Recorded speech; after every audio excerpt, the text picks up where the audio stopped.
Ah, look who just caused an emergency meeting. Not because you shouted, not because you threatened, not because you demanded attention, but because you existed in a way that could no longer be ignored. Somewhere, symbolically, quietly, people were forced to stop, look at each other, and admit something they'd been avoiding. That the version of you they thought they understood no longer fits. That the story they told themselves about you is outdated. That whatever they assumed would keep you manageable didn't work. You didn't storm the gates. You didn't flip the table. You stayed calm. And that's what unsettled them. Because systems, social ones, psychological ones, inherited expectations, are built to handle noise. They know how to respond to anger, rebellion, drama.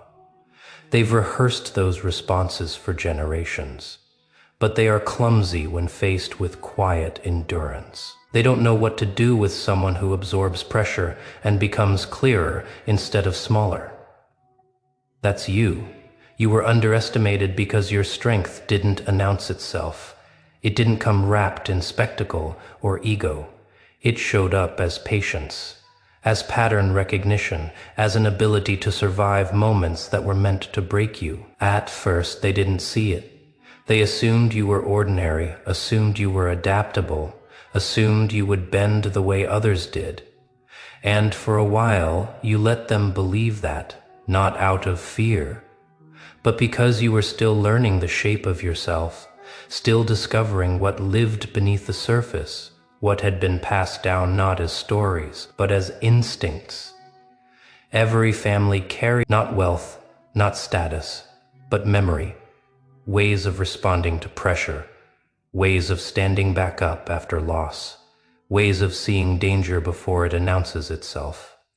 You carry that kind of inheritance, not something mystical, something practical, a resilience learned through repetition, a calm forged by necessity, an awareness shaped by history rather than comfort. And someone noticed, someone who has seen patterns repeat, someone who understands that endurance leaves signatures. They recognize the signs not because of what you said, but because of what didn't break you, because of how you moved forward when retreat would have been easier, because of the way you didn't become bitter when bitterness would have been justified. That person didn't warn others out of fear of you, they warned them out of respect for consequences. Because history teaches one lesson over and over. When you apply pressure to the wrong kind of person, you don't get submission, you get activation. Pressure doesn't always crush. Sometimes it clarifies, and you clarified. What unsettled them wasn't your ambition. It wasn't your confidence. It was the realization that your strength didn't depend on their approval, that you weren't playing the same game, that you didn't measure success the way they expected. You weren't trying to win their system. You were outgrowing it. That's when conversations changed, not openly, but subtly. Plans were reconsidered. Assumptions questioned. Someone finally said the quiet part out loud. Maybe pushing you further wouldn't end the way they thought, because you don't collapse under pressure. You reorganize. Every setback sharpened you.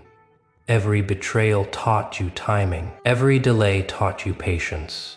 You learned when to move and when to wait, when to speak and when silence would do more work.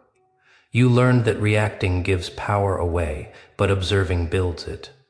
And slowly, almost imperceptibly, the balance shifted. Not in your posture.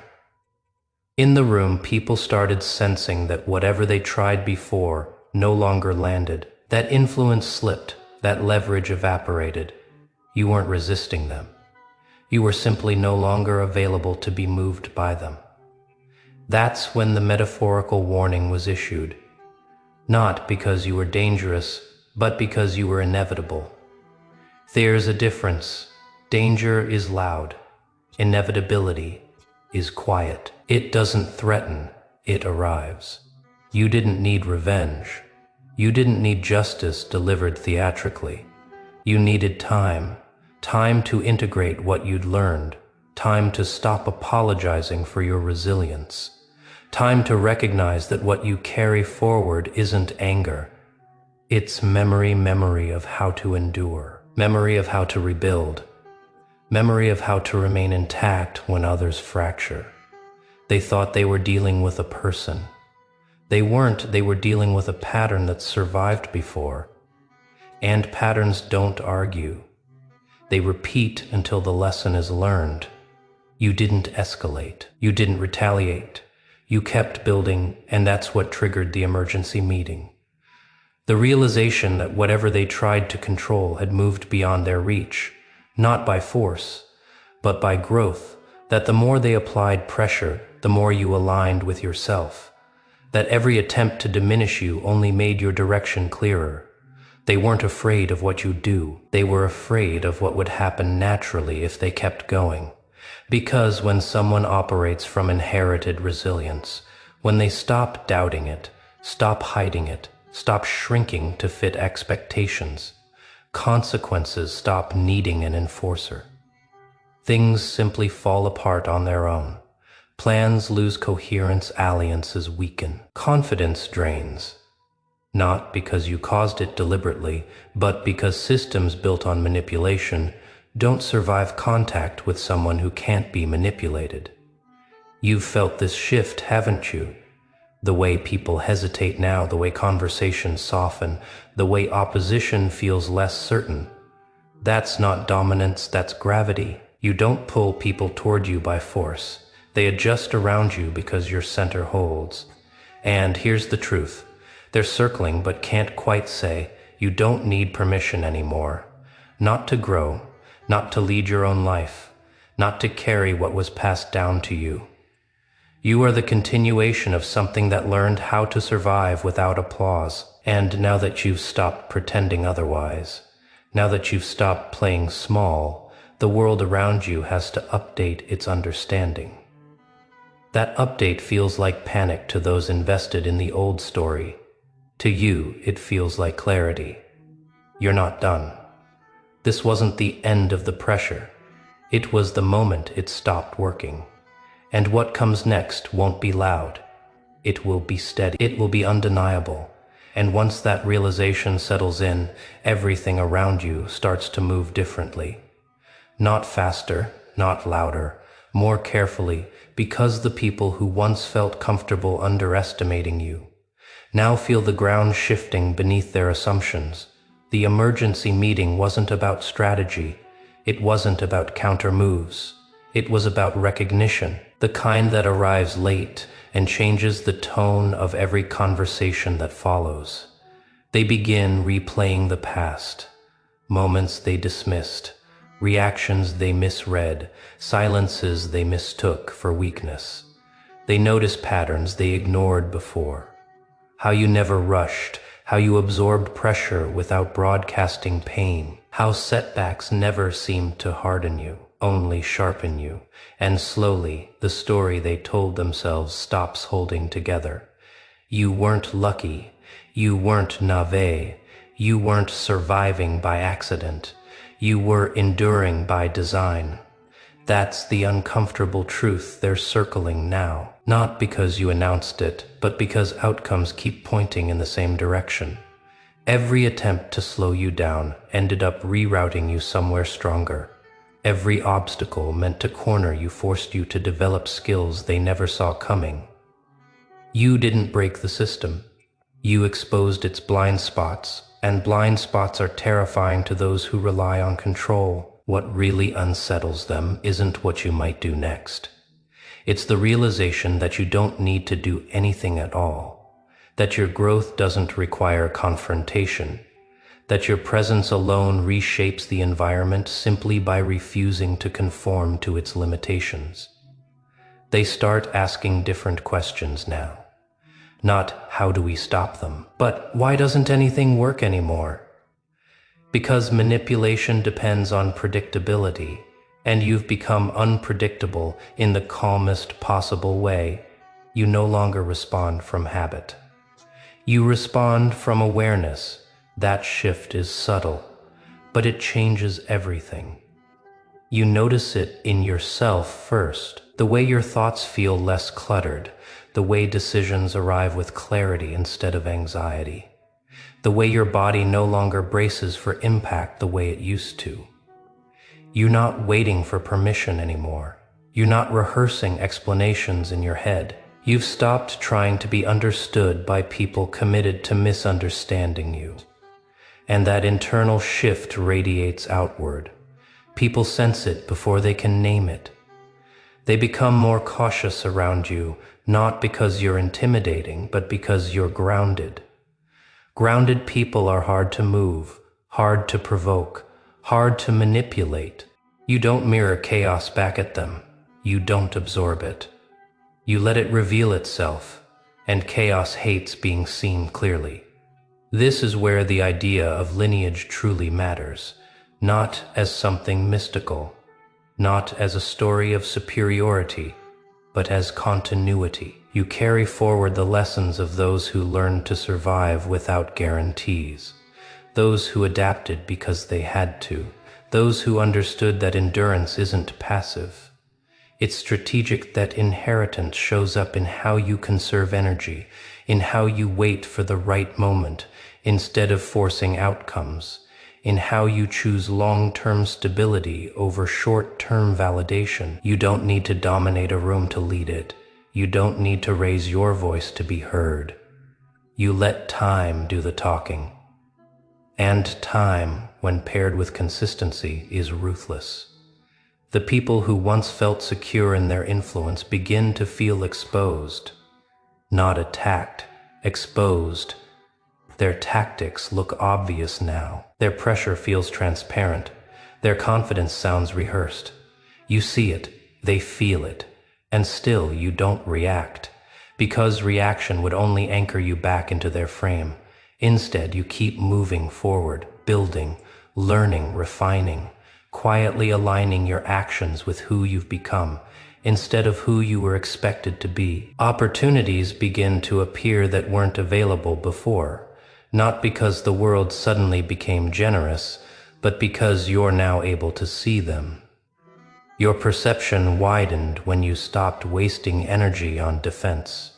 You start noticing how often people try to control outcomes instead of preparing for them, how they confuse activity with progress, how they mistake urgency for importance. You don't judge it. You've been there, but you're not there anymore. And that distance creates perspective. The emergency meeting, the warnings, the hushed conversations, they weren't about stopping you. They were about recalibrating expectations, about accepting that the version of you they could manage no longer exists. You've crossed a threshold, not into power over others, into power over yourself.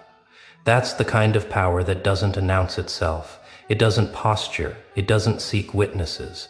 It simply holds, and holding is stronger than pushing. You notice now that when challenges arise, you don't rush to label them as threats. You treat them as information.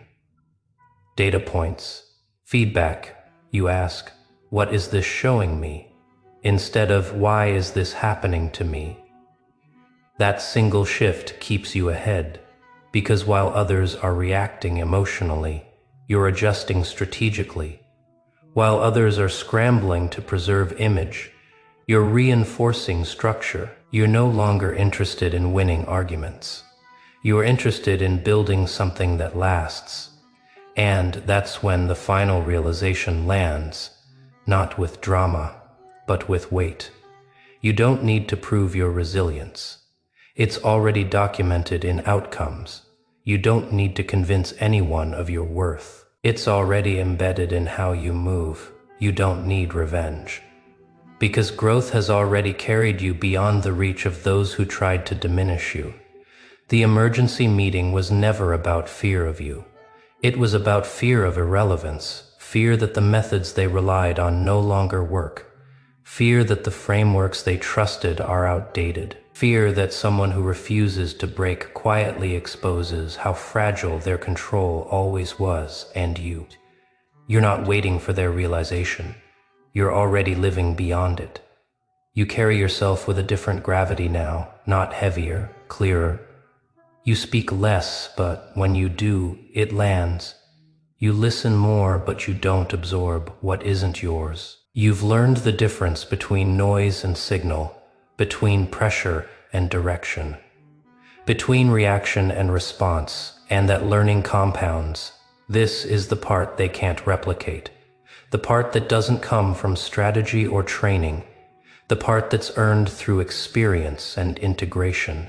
You didn't inherit privilege, you inherited adaptability. You didn't inherit certainty. You inherited the ability to stand in uncertainty without collapsing.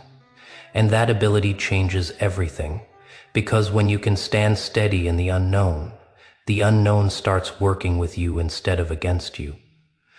The world doesn't test you the same way anymore, not because tests stop coming, but because you stop being shaken by them. You move through challenges with a sense of inevitability, not arrogance, but trust in your own capacity. That trust is what others feel when they're around you. It's what makes them hesitate before underestimating you again. It's what makes influence drain from spaces that once relied on your doubt. You've become someone who doesn't need to be managed, and systems built on management struggle with that, so they adapt or they fall away. Either way, you keep moving, not chasing validation, not outrunning fear, just aligning action with truth. The emergency meeting fades into memory. The warnings turn into quiet acceptance. The pressure transforms into space, and in that space, you build not loudly, not defensively, deliberately. You don't owe anyone an explanation for how you survived. You don't need to narrate your growth. You don't need permission to continue becoming. You already are. This isn't the climax, it's the settling. The moment where effort gives way to momentum, where survival evolves into direction, where endurance becomes vision. You don't need to look back. The past already did its work. You stand now as proof of something simple and difficult to accept. That real power isn't taken, announced, or enforced. It's remembered, and once remembered, it can't be forgotten again. That's what they finally understood in that meeting. And that's why everything after feels different, not because the world changed, because you did.